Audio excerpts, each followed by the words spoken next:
Now, what does the Federal Reserve System actually do?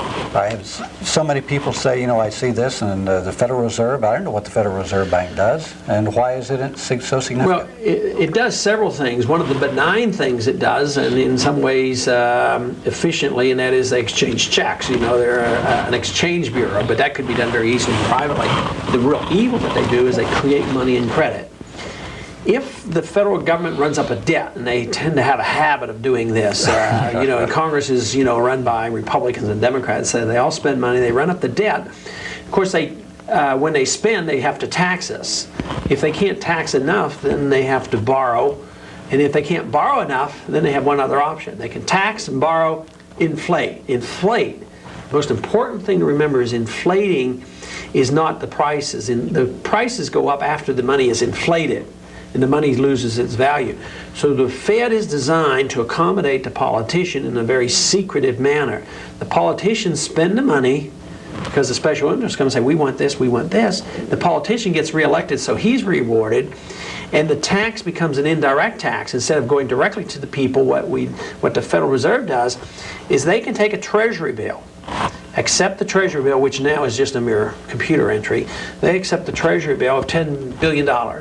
And they give Treasury $10 billion in their checking account. Where did the Federal Reserve get the money? Right out of thin air, right from heaven.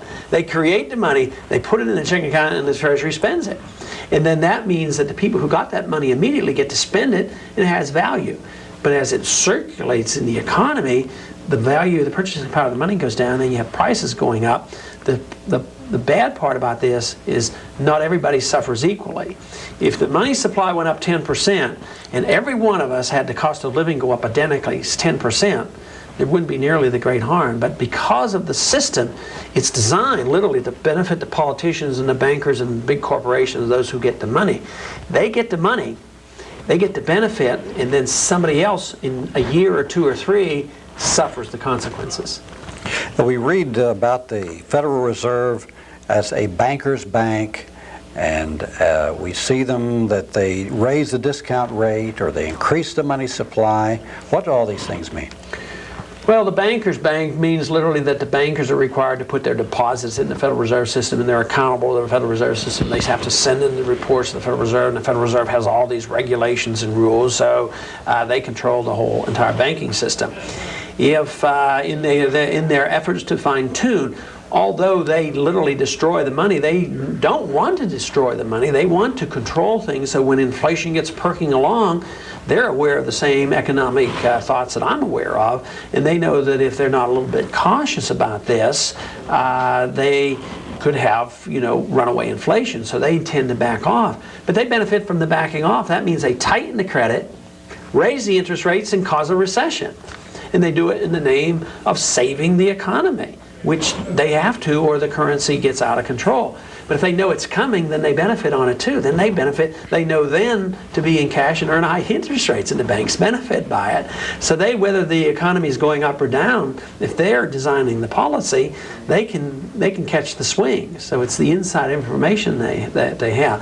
But if they didn't give the recessions, which are literally the results of the inflation, the system would crumble much faster. But our argument as hard money people is that in spite of their arrogance to think that they can keep this going forever, and as powerful as they are, the market is more powerful. See, for decades they kept the gold price at $35 an ounce. They said, we will regulate the price of gold. But they kept printing the money. The market finally broke down the price of gold.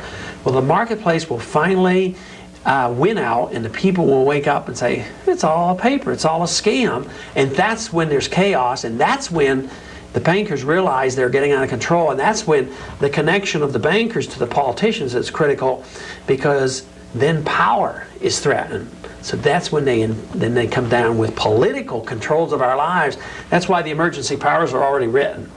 The president can declare an emergency and take over the industries and take over our lives and confiscate the gold.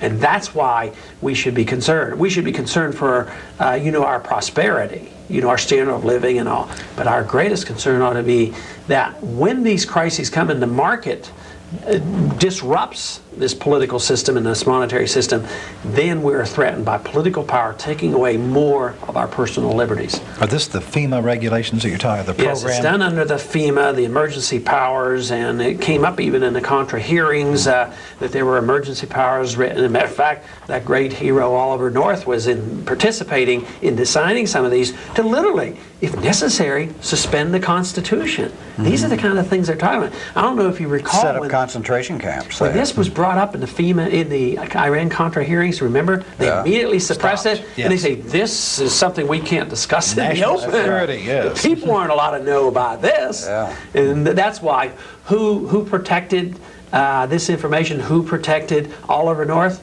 The head Democrat, which goes to show you the power structure is the same. John, you made a big study of the history of the Federal Reserve. How did it come about?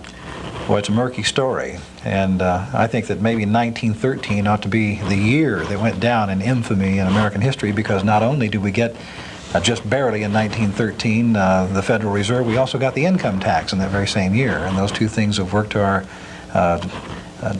really been a very negative thing in our society and in our economy ever since that time. But it was a very secretive thing. It really goes back to the bankers getting in a sealed railway car and sneaking off to Jekyll Island, Georgia. And it was a very secret meeting. In fact, they called it the First Name Club. They only called each other by their first names, so that even people who worked there as waiters and servants and so forth later couldn't identify for sure who had even participated in that meeting. It was only about 4 or 5 people, wasn't it? Well, it was about 10, I believe, 10, or 12, and that group of people literally laid the basis for what became the Federal Reserve. Basically Rockefeller, Morgan people. That group, you probably know something in that area of Colonel who House there. was involved there, and the Woodrow Wilson people were there, although this occurred, I believe, in 1910 or so when they met at Jekyll Island. Yes, that's right. It was a couple of years later. By the time it got planned, it was finally passed in 1913. It was kind of sneaked through Congress, and Wilson actually signed that into law, the Federal Reserve Act, like 2 days before Christmas. And when many of the senators and congressmen, of course with transportation in 1913 being what it was, they had long since left the nation capital, many of them, but the ones that they wanted to stay and vote did stay and vote. Wilson signed the law 2 days before Christmas, and traditionally hasn't that been a period where by gentleman's agreement that important legislation is not enacted right around the Christmas holidays? It may be a gentleman's agreement, but that's generally the time that I was always most vigilant, because I realized that's when most of the garbage would be passed and most of the more onerous. You know, on the last day of the session is unbelievable. Stacks and stacks of pieces of legislation come in, and nobody reads anything. So the worst things happen at that particular time, but it is supposed to be that if the members aren't attending, that they wouldn't be doing these kind of things. But you're absolutely right. There was a very low attendance, and it was an unusual year, because generally Congress didn't meet that late in the year, and I don't know whether they were called back into session what, but it was unusual for Congress back in those days. Now it's very common to meet all year round. So, back then they were usually only in session 2 or 3 months of the year, but here they were in session in December. Very unusual year. And one of the most important pieces of legislation, certainly in our history, kind of just rushed through at the last minute without anyone really paying that much attention to it. And I think it's so interesting. There were a lot of people who weren't fooled. A lot of the congressmen from the western part of the United States, even the south, more populous areas, weren't fooled by what was happening. They recognized it as a gravy train going to the bankers, so they naturally were opposed to it. And in reading the book Secret of the Federal Reserve, I thought it was fascinating that the bankers set up an organization to complain about this Federal Reserve Act, which was which they secretly hatched up, and they were secretly trying to get passed. But they complained that it was going to kill them, just so it would the people would think that, oh well, we're going to pass this and it'll harness the banks. Yet they were literally getting a license to steal, because that really permitted this fractional reserve banking system to occur, where they can pyramid their deposits, loan out money that they don't even have. So it was a tremendous benefit to the bankers. You know, nothing of this that you'll find in history books or books on government or the economic history of the United States. Nothing about how this came We're about. certainly not teaching it in school. Not in history public, classes. not in the public schools. Hopefully we will see that it gets taught some way.